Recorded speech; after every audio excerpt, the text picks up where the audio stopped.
Hi, my name's Tony Webber from Alluvium. I've been working on a project to develop new catchment models in southeast Queensland. It was a collaborative effort between Two-Flow, Alluvium, BMT, Griffith University to actually develop new ways of modelling landscapes and their connections to streams. The reason we wanted to do that is to actually look at improving the way we're able to understand how landscapes may influence stream water quality and then rivers and catchments. Our project produced a new way of modelling the landscape and streams by coupling a hydraulic high-performance computing model with a receiving water quality model to model the catchment and streams together.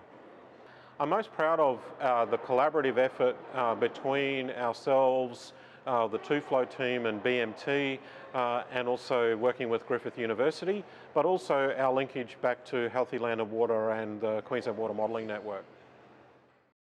It's a great pleasure to welcome one of the gurus of water modelling, I think, in southeast Queensland, really, if not nationally, Tony Webber from Alluvium Consulting to talk about new catchment models for SEQ on behalf of Alluvium, BMT and Griffith University. So I'll just press your link. Let's make sure that it works. It was last. I didn't realise I was First. Yes. A bit scary. Look, before I get started, I just want to recognise the Queensland Water Modelling Network and what it's done for modelling in the region, but also across Australia. Everywhere I go, people look to the Queensland Water Modelling Network as being what they want for their state and what they want for their modelling community. And I think all too often we forget about that here. I think we've become a bit blasé for the fact that we've had this ongoing effort in promoting modelling excellence. And look, that's just got to keep continuing from my perspective. We've got to continue to invest in it. It's really important. Modelling doesn't often get the sexy labels like other projects like infrastructure and that sort of thing. You can't cut a ribbon on a model. Well, you can try, but it might make your computer fail. But really, we've got to continue to invest in modelling in this region. It's really important. It supports a lot of our decisions. It's our evidence base. And if we continue to invest in it, we're going to continue to make better decisions. And that, for me, is really important. This work, I often feel guilty getting up here because you saw we like to get involved in a few projects. And that's because I love playing with models. Toy trains mostly, but other models. But really, for me, what we want to try and do is collaborate as much as we can with a lot of you in the room, and it's really always think it's amazing to see everybody coming in here. It's like, we're like Hanshi, where's Hanshi? First time we've met face to face. We've been collaborating for over a year, and first time we've met face to face, so it's really good. These new models, and look, this is work that's largely been led by BMT and the Two-Flow team there. Michael Barry, in particular, asked if I would communicate his apologies. He's madly trying to finish this work where it's due on Thursday. So, and with Jenny watching over us, he didn't think it was wise to be up here instead of writing the report. So, but... no, Jenny's she's a good taskmaster. She makes sure that we deliver on time. But really what this is about is actually trying to move away from our status quo approaches of using lumped hydrologic models for doing catchment modelling, and in particular in southeast Queensland. A lot of the source modelling framework developed in southeast Queensland through projects led by the previous CRC for catchment hydrology. That was back in 1999 and 2000. Unfortunately, I've been involved since then. Maybe that's why it hasn't gone anywhere. But basically, modelling itself, catchment modelling itself, developed in southeast Queensland and grew from there.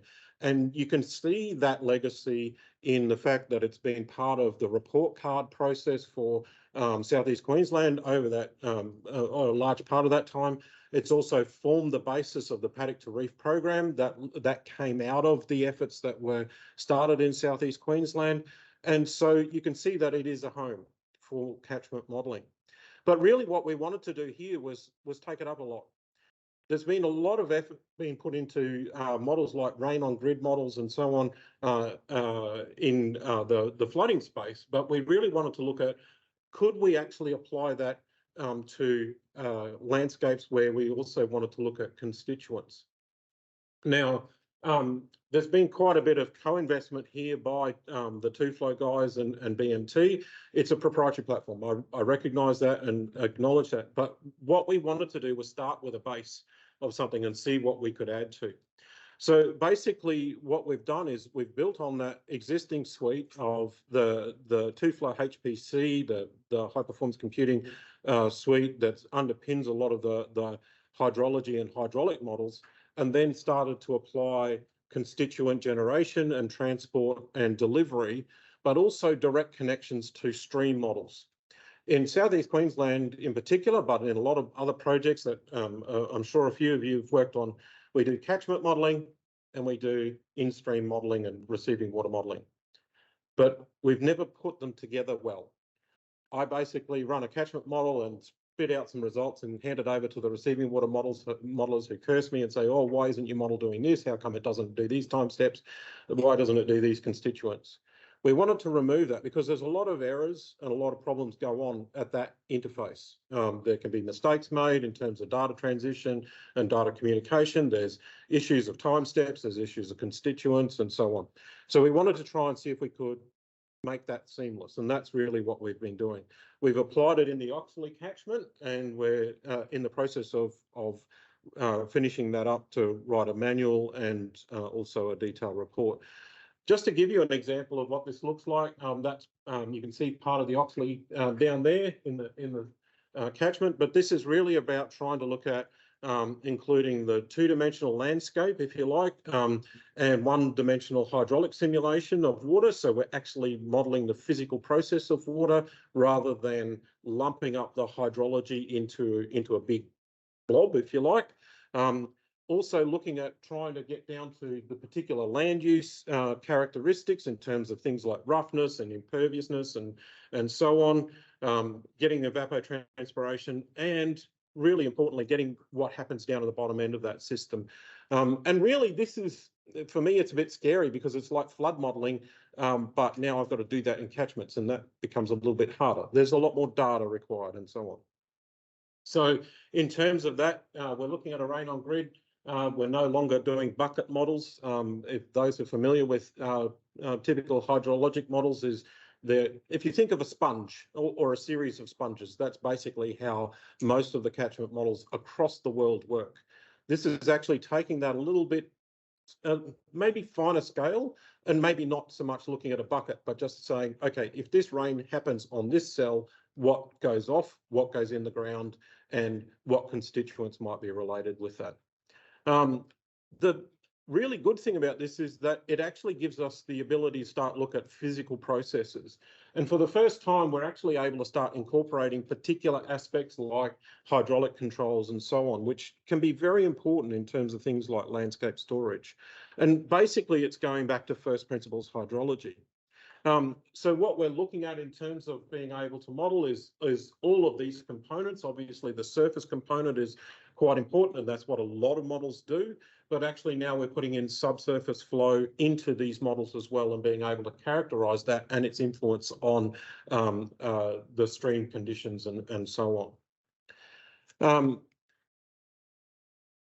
Yep, there we go. And also being able to incorporate deep aquifers. So it's not that lumped hydrology model, it's a rain on grid model, and it solves equations of motion, as do a lot of the hydraulic models that we've used.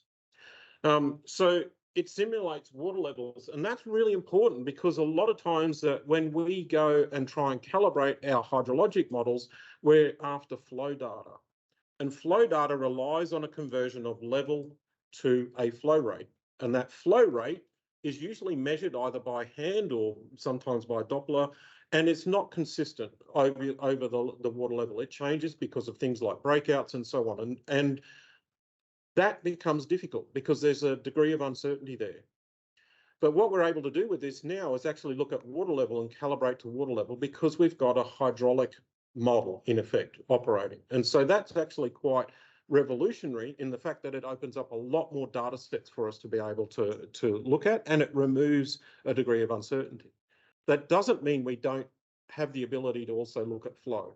And so we also can look at flow where it's used. But what this allows us to do is calibrate our models with a wider range of data, which is really quite important. And it also allows us to come back and check rating curves, which oftentimes is where there's a fairly significant source of error.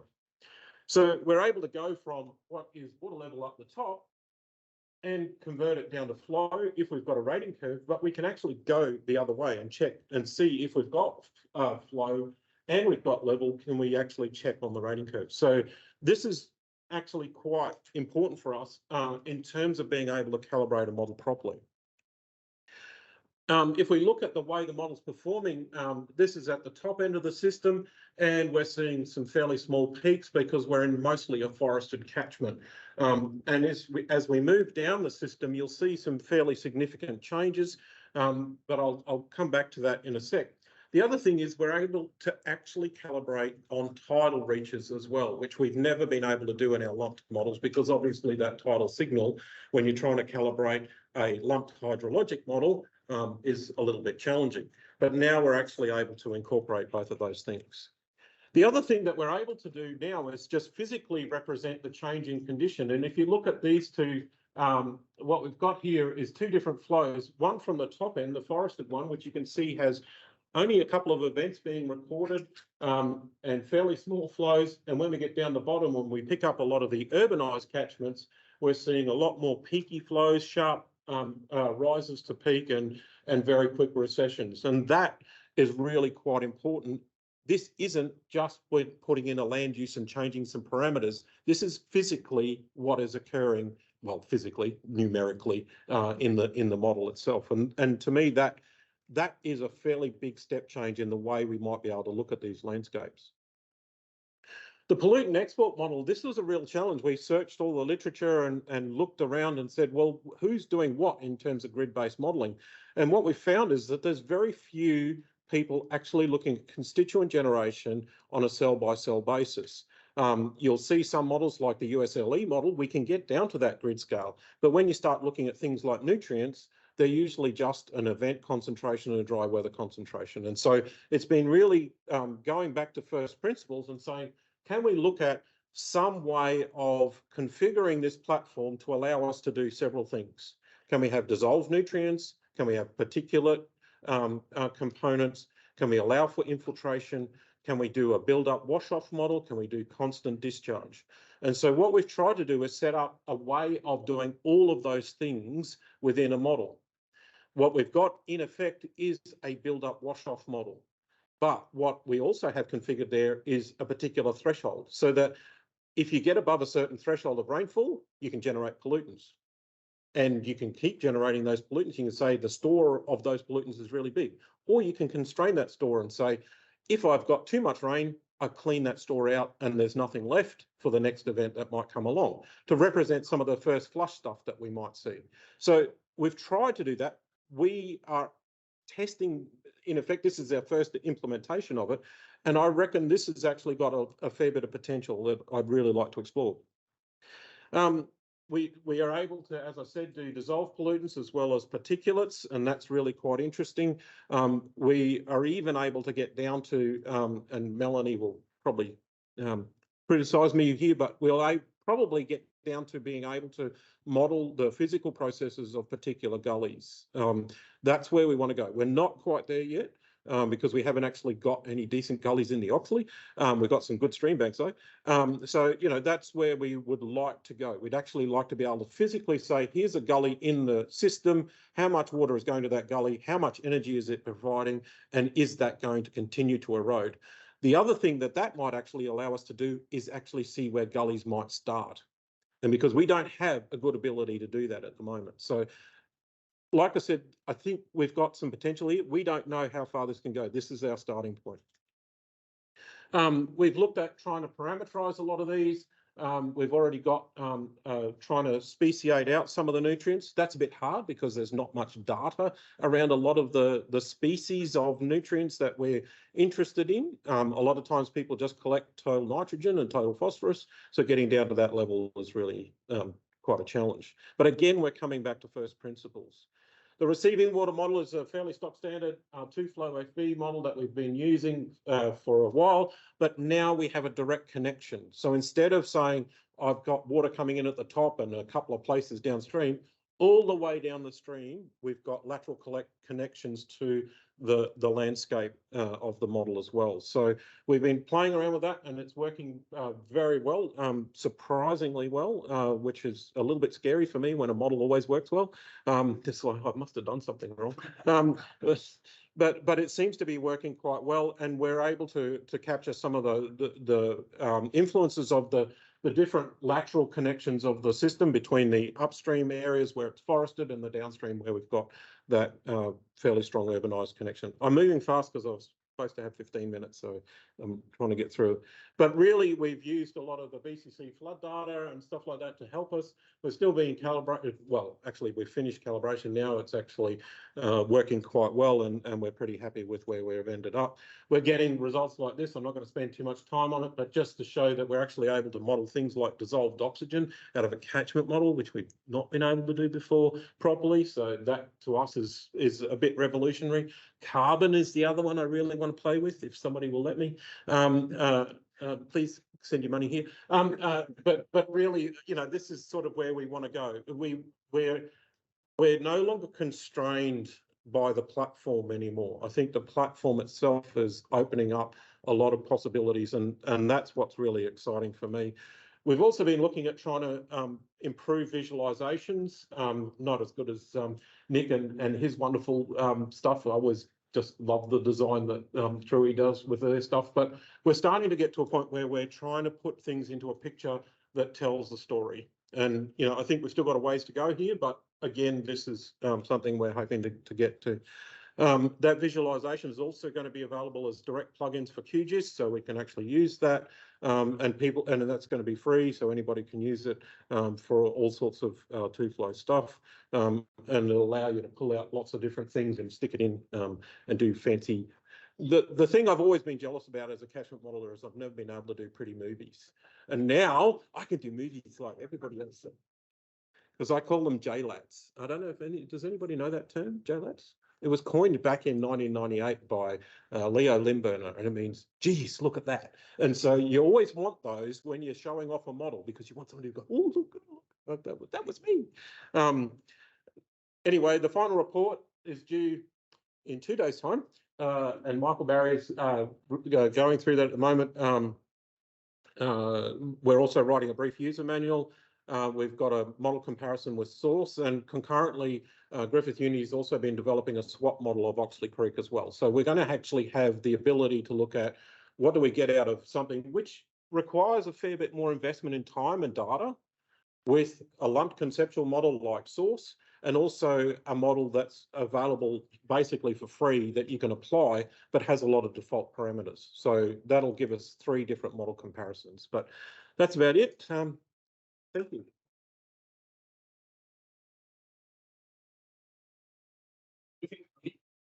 We started a little bit late, so I'm going to be trying to balance a couple of things here with the schedule, the opportunity to engage with each project, ask questions, as well as satisfy your biology with morning tea as we get closer to the middle of the morning. But we've definitely got some time for questions for Tony just now. Any questions? And if you could say who you are before you ask your question. We co-invested on this one. So co-invested with Cleveland on these projects. One work training and move away from the top models, the issues around that. On that vein, I've been referring sharing the what in your kind of going things at the moment, is it kind of feasible to be able to do this on a regional scale beyond, you know, the Oxley and obviously that's well. But is it kind of realistic that we could get to the point of having a regional model moving these? I think so. We picked the Oxley because there was some data there and we could use it and start to play around, and there was existing flood models. I think our next challenge is to go big, like the Logan Halbert or somewhere like that, and model that whole system. Scaling, I think, is going to be a bit of a challenge. You know, the data requirements might be, you know, quite a bit more, and I'll be interested to see how that goes. You know, catchment modelling, we're pretty efficient at it. We can do it pretty quickly, and even though Hanshi says I'm expensive, we can do it relatively cheaply. When you're doing this, like in effect, you're developing a hydraulic model and a hydrodynamic model together. You know, that's a fairly substantial increase in the amount of effort required. I think that at the moment, for example, in SEQ, we've got, I think, 4 catchment models. I think with this, we'll probably end up with something like 6. Each of the major river basins would need its own model, but I don't think that's necessarily a bad thing because it gives us far more resolution. It depends on whether we want to invest in doing that. Is it important to invest in a detailed model like that in that particular catchment to answer the questions that we've got, or should we stick with a lumped model that we know runs fast? Our biggest problem in SEQ is we've not invested in catchment modelling. We've done the same thing for 25 years. Now we've got a chance to actually look at, should we invest in doing this differently? And the question will be, can we convince people to invest? Okay, Steve, some new catchment. I've been a model for a long time, and I like what this, and I agree this sort of modelling is very cost effective. But the data requirement for characterising the catchment, you know, goes up exponentially with, you know, like this. How do you see the challenge of actually getting the resources to characterise the catchments to the level that you need to apply this model? Look, we do this sort of modelling often in flooding. You know, so these types of hydraulic models, for example, are done quite often in flooding. Our biggest data gap is in water quality. Yeah, and from, you know, in the Mary, sorry, it was Marici, was it? No, Mary. Yeah. So in the Mary, I think we're lucky that we've got some event data. We've got some regular monitoring that does occur, but that doesn't happen everywhere, you know. And a lot of times you've got to start with what you've got available. And like if we were looking at something like the Mary or you know, the Burnett or whatever, there is a significant data set there to start with. But what we've got to be very transparent around is where are the gaps? And the gaps will be, I can tell you right now, is can we actually look at the different forms of nutrients? Yeah, I'd say no. But yeah.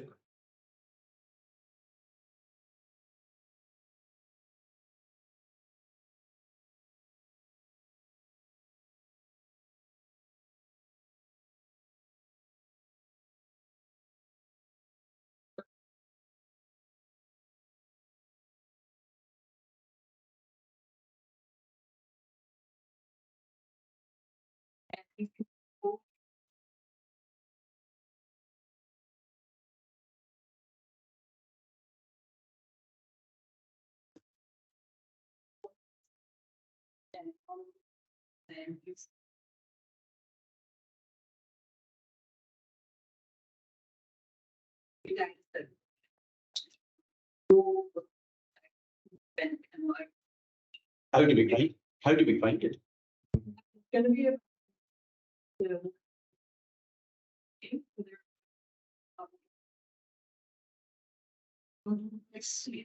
and there'll be a we probably I think we'll look at using paper that has metadata associated with it. Control some of the data from the 1990s, 2000 and from the data. Enabling the program. So the data will stand capable down to the Thanks, so. Okay, one question behind.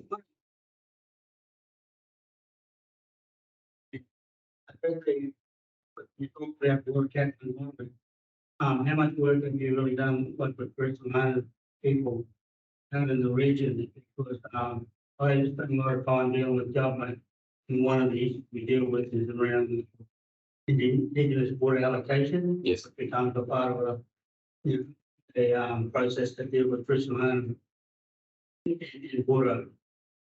Because at the moment, that, like, I spend a lot of time with mining, and to me, water likely would be beneficial for fish owners because, as the mining industry gets a certain amount of, water allocation approved of them, we're finding at the moment, there's no scrutinisation or measurement how, how much water allocation has been used or been overdrawn.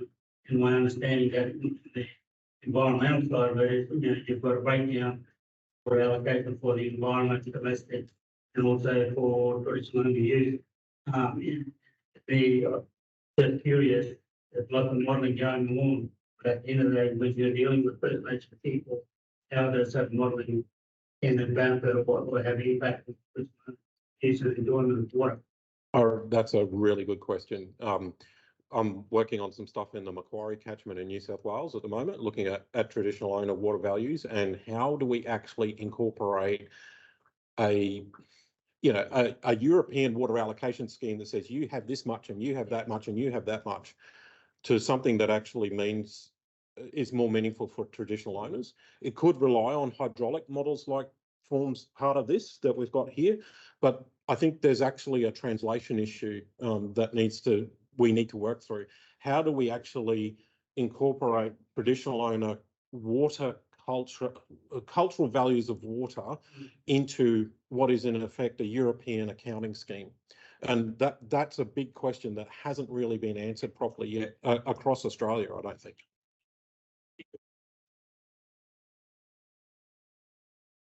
Yeah.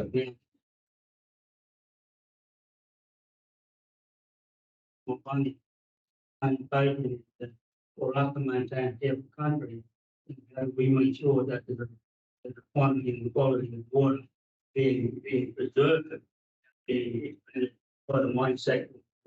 Yeah. Yeah. I'd love to talk to you about that because there's some really big issues there to try and tease out, I think. We'll get towards morning tea, not right now, to give that opportunity for talking. What I'd like to do is, we need to keep going. I'd like to say thank you very much to Tony and team, including Healthy London Water. Including Healthy London.